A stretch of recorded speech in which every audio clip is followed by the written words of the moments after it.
ઉનાળો જ આવતા જ ચારે બાજુ કેસુડાના ફૂલો ખીલી ઉઠે છે. પણ શું તમે જાણો છો કે આ માત્ર હોળી રમવા માટે નથી? તો hello friends, welcome back to my channel. કેમ છો? મજામાં?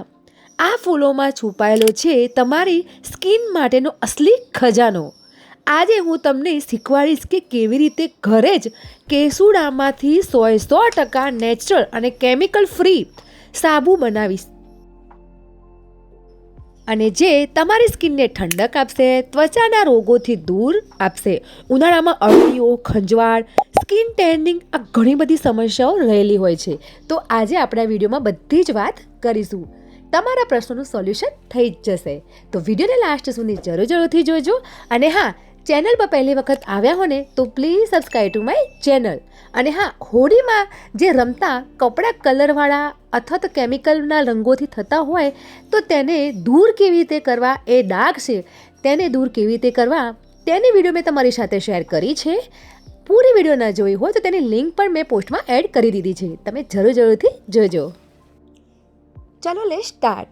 તો સૌ પ્રથમ તો આપણે ફ્રેશ કેસુડાના ફૂલ જોશે. તો અહીં અમારી શાળાની આજુબાજુ ઘણા બધા કેસુડાના શું હોય છે વૃક્ષો છે. જો હું તમને બતાવું છું થોડું ઝૂમ કરીને, તો અહીંથી મેં સરસ મજાના તાજા કેસુડાના ફૂલ કોથળી ભરીને લઈ આવી હતી. તો હવે સૌપ્રથમ તો આ ફૂલ છે મેં સારી રીતે તેને શું હોય છે કે કપડાથી એને લૂછી દીધા છે.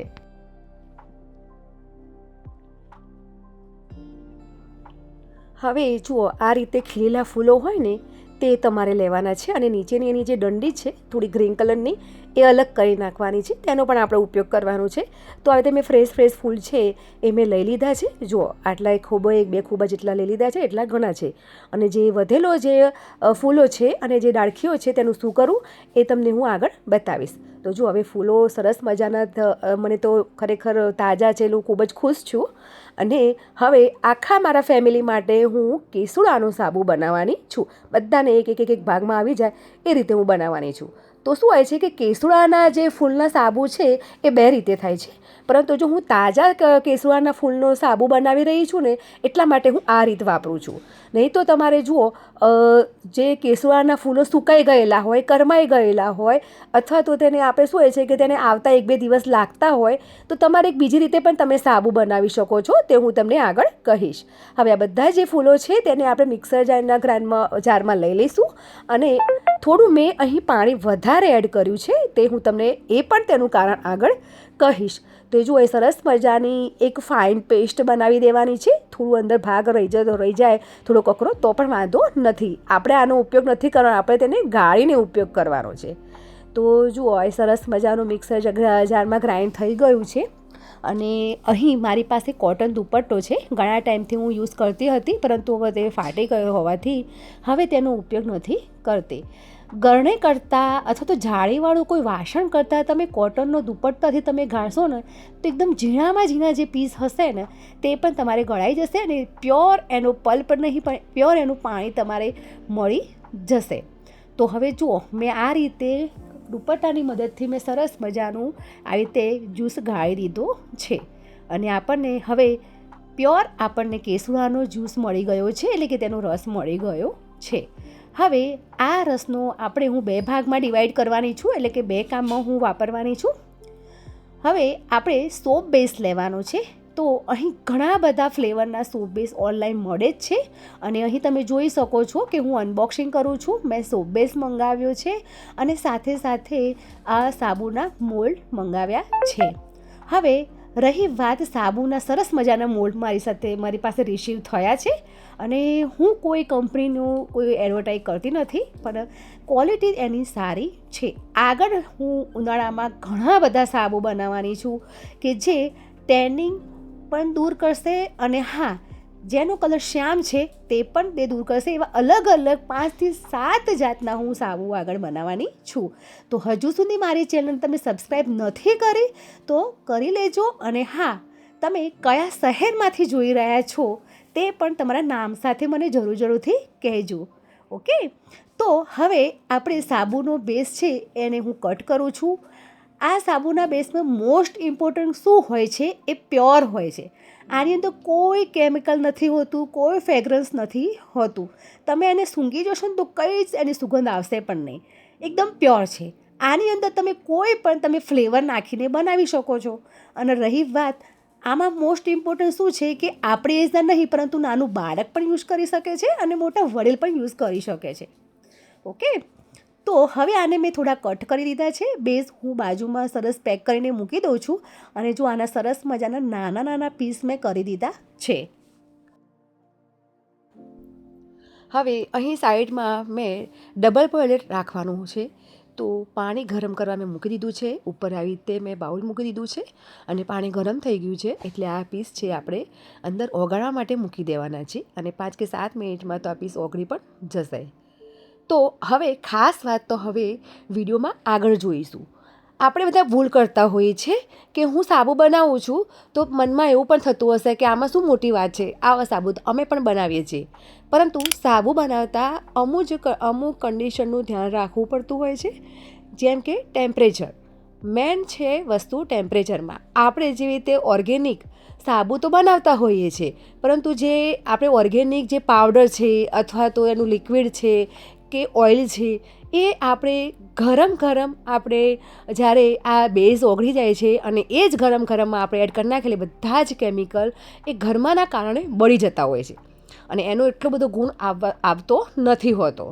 તો આ વસ્તુ હું શીખી છું. ઘણી બધી મેં આ સાબુના બેઝની મેં વિડીયો જોઈ છે અને થોડું શીખી છું. એટલા માટે હું આ સાબુ બનાવું છું અને ખરેખર મારા ઘરના લોકોને સ્કિનમાં ઘણો બધો ફરક પડ્યો જ છે.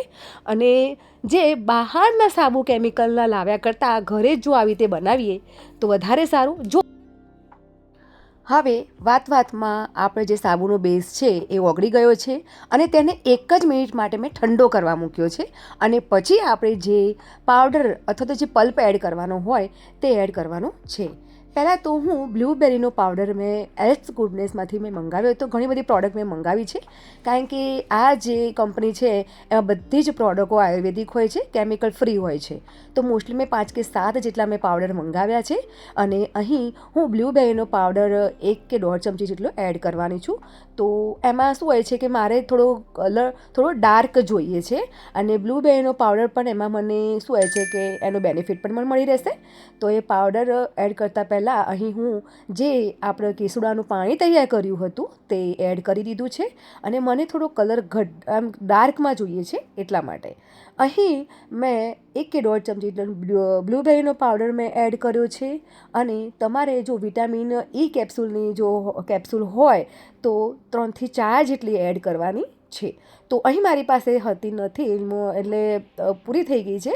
તો અહીં મેં 2 ચમચી જેટલું મેં કોપરેલ તેલ એડ કર્યું છે. કોપરેલ તેલ સ્કિન માટે એટલું સારું છે કે ના પૂછો વાત. પરંતુ શું હોય છે કે ઘરે આપણી આંખો સામે જે વસ્તુ હોય છે તેની કદર નથી કરી શકતા.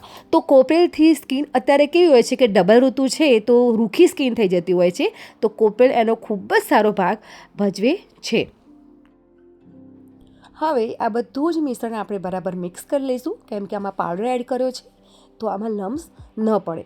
હવે જે મેં ઓનલાઈન મોલ્ડ મંગાવ્યા હતા એમાં જ હું એડ કરું છું. પહેલાં પણ મેં લીલી હળદરનો પાવડર સાબુ તમારી સાથે શેર કર્યો જ છે. તો તેમાં એ વખતે મોલ્ડ ન હતા તો એ કેવી રીતે એ સાબુ મેં બનાવ્યા છે તે પણ મેં તે વિડીયો તમારી સાથે શેર કરી છે કે જ્યારે આપણા ઘરમાં પ્લાસ્ટિકની બોટલો હોય તો જે નીચેનો જે ભાગ છે તેને કટ કરી નાખવાનો છે અને જેટલો સાબુ તમારે પહોળાઈ રાખવી હોય એટલી બોટલ તમારે કટ કરી નાખવાની છે અને એમાં તમે સાબુ ઠારી શકો છો. એમાં પણ સરસ મજાનો આકાર પકડી લે છે.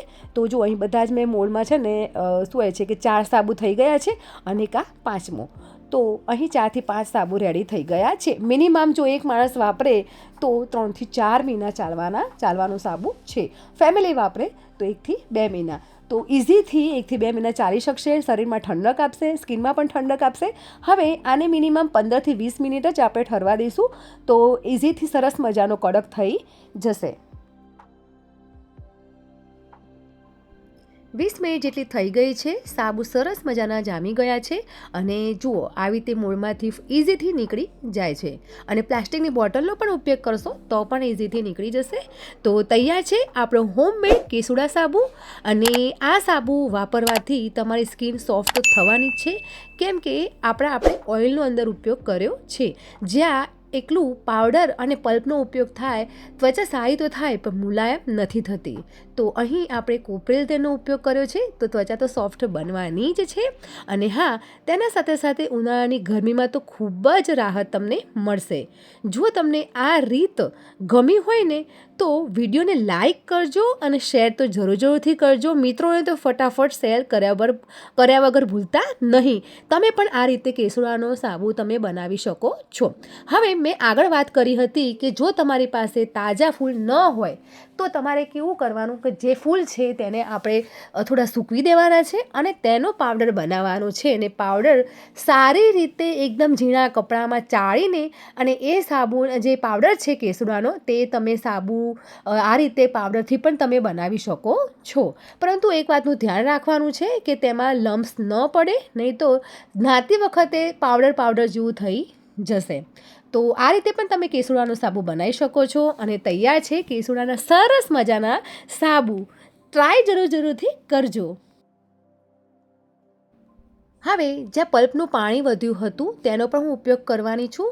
અને અહીં જે કેસુડાના જે નીચેની શું કહેવાય ગ્રીન કલરની દંડીઓ હતી અને તેના જે ફૂલ હતા મેં સારી રીતે સંઘરીને મૂક્યા છે. અને 5 કે 7 જ તમે એના ફૂલ રોજે એડ કરીને તમે નાસો તો સરસ મજાની ઠંડક મળી જશે. અને જે પાણી હતું એ પણ મેં આમાં એડ કરી દીધું છે. અને આનાથી આખું ફેમિલી હવે હાથ પગ ધોઈ લેશે. તો બહારથી ક્યાંક જઈને આવ્યા હોય તો એકદમ પગમાં ઠંડક મળી જાય, ફેસ ઉપર ઠંડક આવી જાય. તમે જ્યાં સુધી અનુભવ નહીં કરો ત્યાં સુધી તમને ખ્યાલ આવશે નહીં. તો જો આ રીતે સરસ મજાનું હું ફેસ ધોઉં છું, હાથ પગ ધોઉં છું. અને આમાં તમે કેસુડાના સાબુનો પણ તમે ઉપયોગ કરી શકો છો. તો ફ્રેન્ડ્સ, આ હતી મારી આજની ટિપ્સ. અને આજની જો તમને કેસુડાના સાબુની રીત તમને ગમી હોય તો પ્લીઝ લાઈક કરજો, શેર કરજો, સબસ્ક્રાઈબ જરૂરથી કરજો.